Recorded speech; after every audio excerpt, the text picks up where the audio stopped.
Hey, Cooking with Coach fans, I'm back.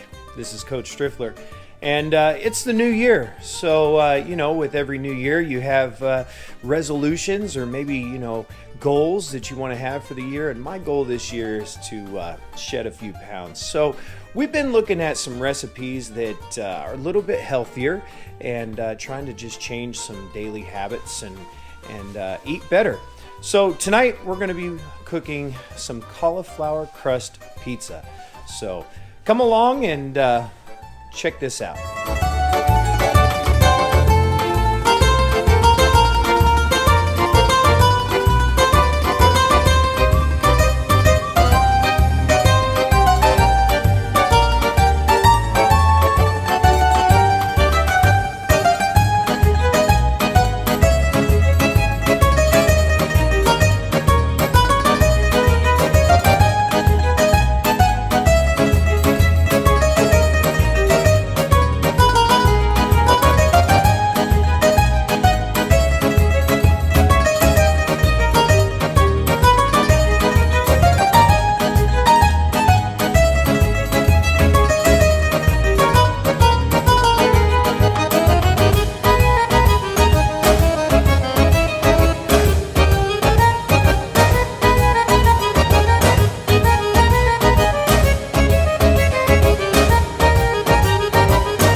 right, well, dinner's over. I have to say, my first time making this cauliflower crust pizza, it wasn't perfect, but you know what? Not everything is perfect, and you just gotta keep pushing hard and try and try again. And I promise that I'm gonna make this again, and I'm gonna make it again, and then when I get it perfected, I'm gonna post it again. I'm gonna make another video. But with all the flops and everything that might have gone wrong, I have to say it was still a hit. Everything gone. So, hey, thanks for watching Cooking with Coach. Make sure you like and subscribe. Go ahead and share this with your friends and family because we can't always see just successes. We got to see that there are things that could go wrong, but still looks good. So, thanks again.